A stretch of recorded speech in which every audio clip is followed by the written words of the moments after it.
All right, we'll watch this one here. The worst items of classic WoW. This should be good.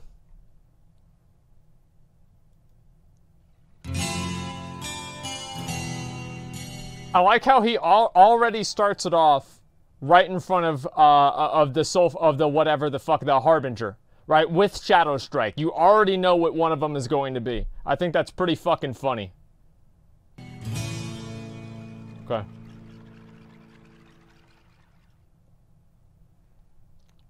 Worst items, Eagle Slash Inspect. No.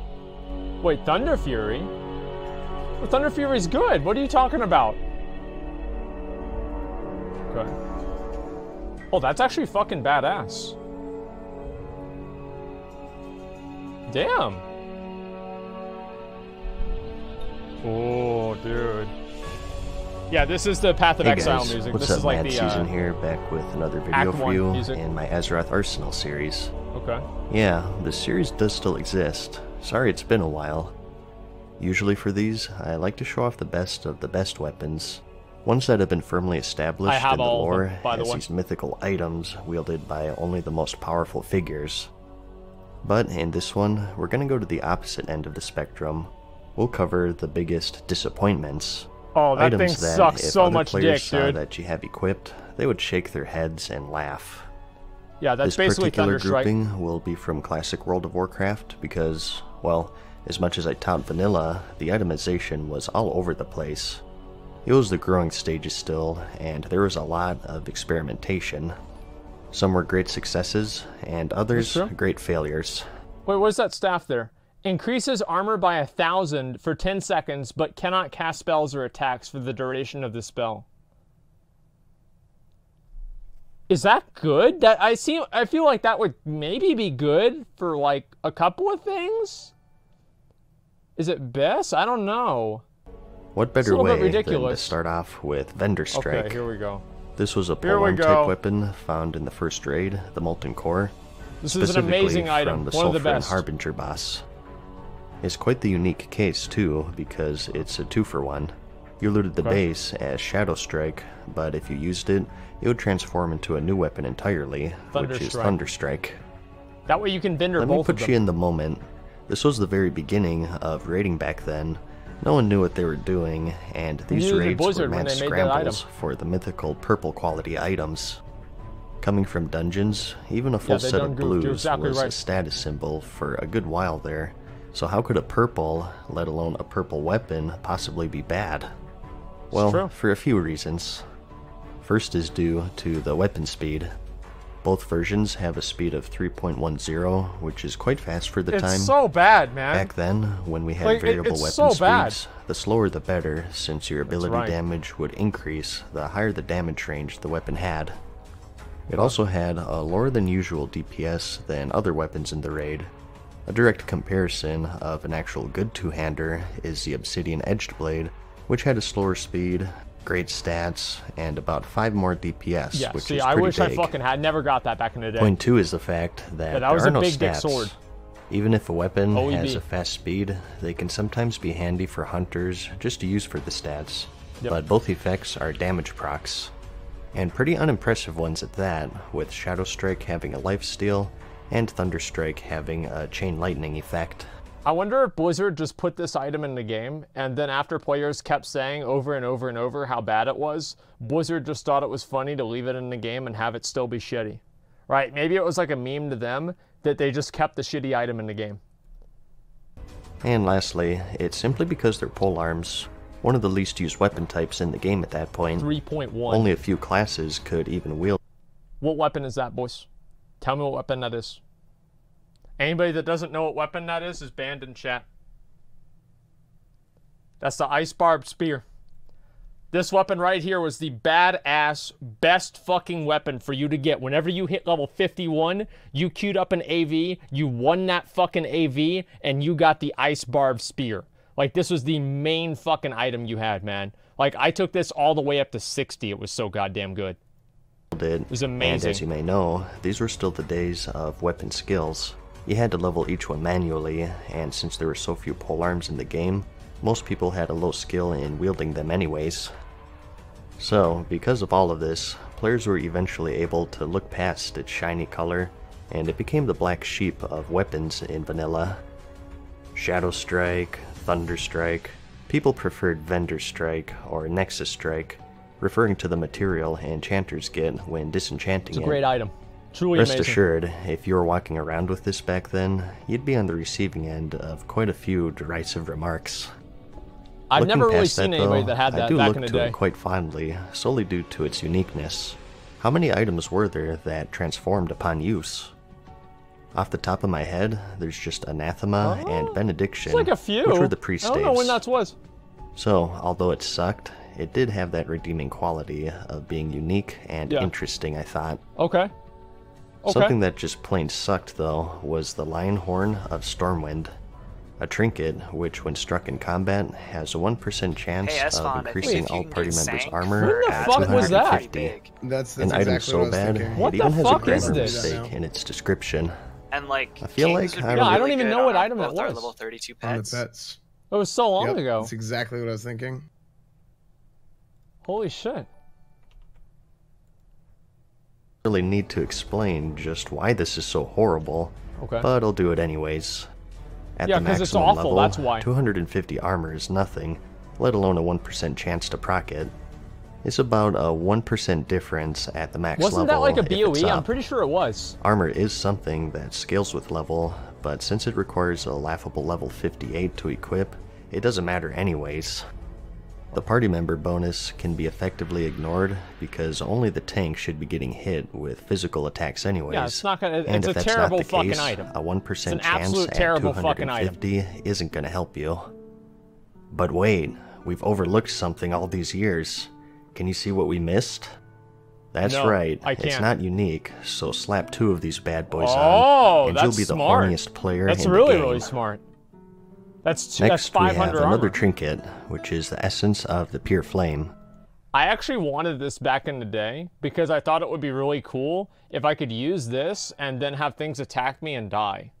Now, it might sound really stupid, and that's because it was, but the idea that I had in my head of doing that was like really, really cool. I really wanted to have that for like doing like Dead Mines runs. That was like my ideal. I'll just have this trinket and I'll just kill everything in Dead Mines and it'll just attack me. But then obviously all the attacks would miss and it wouldn't even be a good use of my time. It was so I was so dumb back then, it was embarrassing. At this point, I'd like to remark just how few viable trinkets there were in the game. It seemed like per class, you could count on one hand the ones that were even decent, so for a trinket to make this list, it has to be pretty bad. Yep. This one, as you can see, has just one effect. When struck in combat, inflicts 13 fire damage to the attacker. Shield, exactly, another one. Another item so bad, it even got a nickname, often called the essence of the pure nexus. In the group scene, if you're a tank, your main focus is reducing damage taken, not dealing it out, and even still, 13 per hit is nothing. That's loser talk. The only thing I can say is that there were some sets designed for stacking thorns for power leveling other people in dungeons. Shoutouts to the Hobbs way of pulling. So I can't say this is entirely useless. Yo, let's watch just that after mostly this. Useless. Next, though, we have something that really is useless. Oh boy. It's not an actual item, so it may be considered cheating. This was great. But something that used to happen back in the day was that Shaman set pieces could drop for the Alliance, and Paladin pieces could drop for the Horde. Great game. Remember, it wasn't until the Burning Crusade that both factions could roll both classes, so there's not even an argument here. These items would literally be useless if they dropped for the wrong faction. Okay. It's kind of hard to believe. Stuff like that would never pass today, but it actually happened. Plenty of stupid shit like that happens nowadays in WoW. Like, I like everybody to say that, like, oh, Blizzard always made dumb shit mistakes back then. Now, you know what would happen? Is somehow if you got that item and you were able to, you know, like, transfer it over and, like, imagine if somebody got all of the Whiteforge belts on Horde and they transferred over to Alliance. Blizzard would probably ban them for exploiting the economy nowadays. So, Blizzard did not have a monopoly on mistakes then that they don't now. No, I'm serious. It's what they would do. Like I said, vanilla itemization was interesting to say the least. Yeah, it was eventually fixed, that's true too. But the same problem arose with other pieces. There were plenty of plate items that had intellect or caster-based stats, something that's also useless for the Horde. Yeah, on the aligned side, you could get shaman-oriented gear with intellect mail armor, but paladins could still equip that without a big penalty. It wasn't a huge deal back in the day for classes to wear the wrong armor type just because they had good stats. In fact, you'd see plenty of paladins walking around in cloth gear. In that old Leroy Jenkins video, they were trying to get the priest shoulders for a paladin, in fact. I remember that so very these clearly. items, as useless as they are, at least aren't harmful to anyone but yourself. Who cares if that warrior is rocking Vendor Strike? Bless his heart, he's having fun. There were some items that... Fun is for casuals. I like all these people that talk about, oh, I play the game for fun. No, I'm just relaxing and play the game. If you worry so much about having fun, like usually, I mean, there are some, you know, especially when you're getting like really, really high min-maxing and there's things that aren't really very fun, but it's still the meta, you have to do it. But like, in general, I personally never had fun being shitty. Like, I cannot think of a single instance where I lost a game and I had fun at the same time. It's never happened.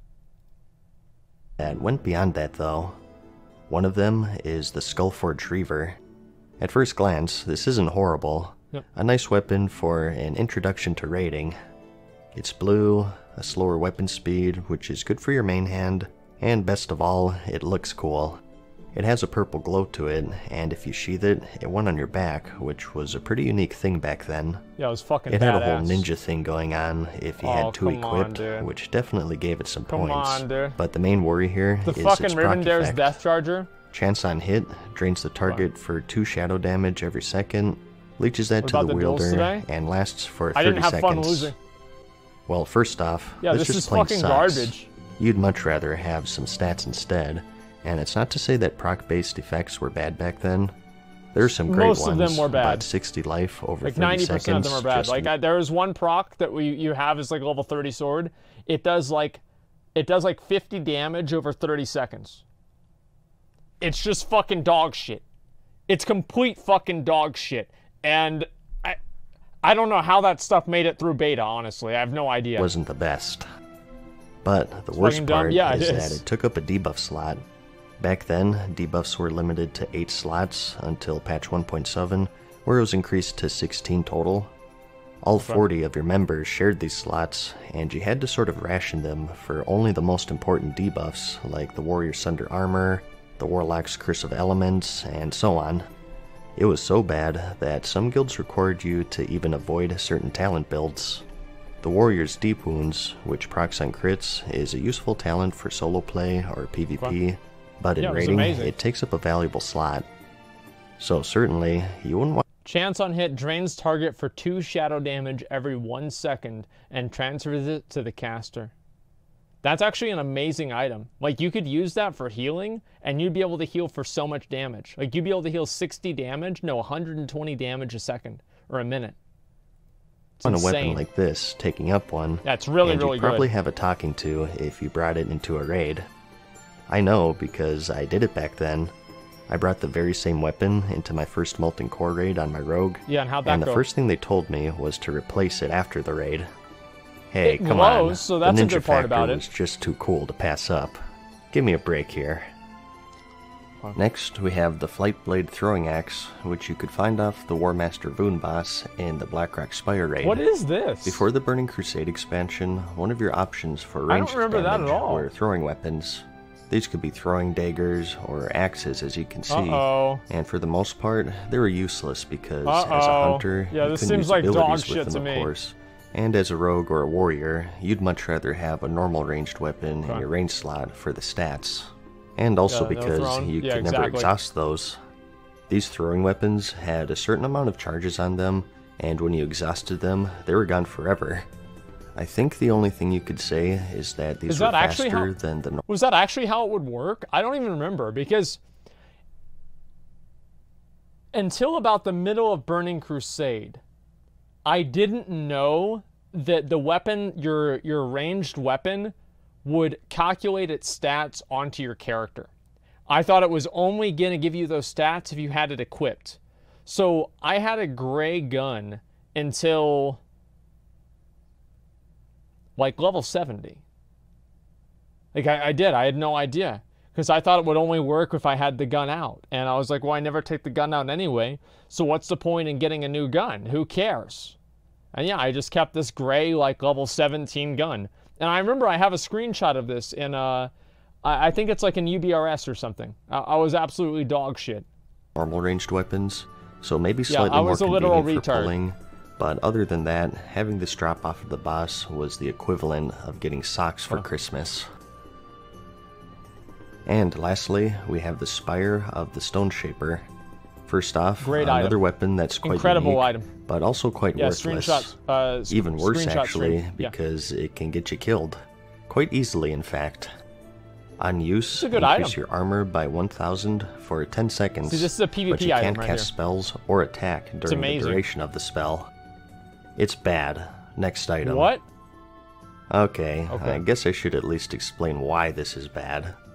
Well, first, let's look at the targeted clientele.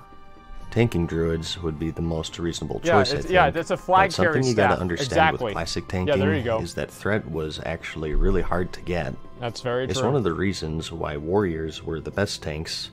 It's because they had a huge arsenal of taunts and threat generators at their disposal. Druids, on the other hand, along with paladins, found it much harder to hold aggro on everything other than single target. So, basically pacifying yourself for 10 seconds is like the last thing you want as a tank. The armor doesn't matter if nothing's hitting you. That's right. And that's not even just for tanks. Can you think for any staff-wielding class why you'd want to basically stun yourself for 10 seconds for a little added physical defense? Well, because they can't hit you. And worst of all, when you use it, it's a debuff, so you just can't click it off. Oh! I mean, I think it's appropriate since it does more harm than good, but still, that's pretty hardcore. Yeah, that actually is a really shitty So, for all intents and purposes, let's just call this one the Spire of the Group Wiper. I actually really like that.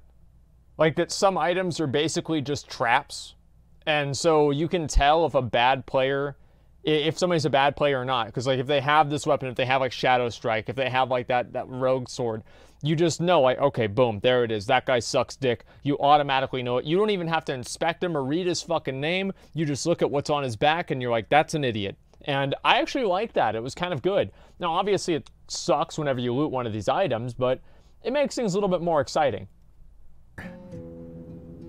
Alright, I think that's pretty good for this one. Good back in the day. I do have more, but I think this is a good stopping point. If you think I missed any, feel free to let me know.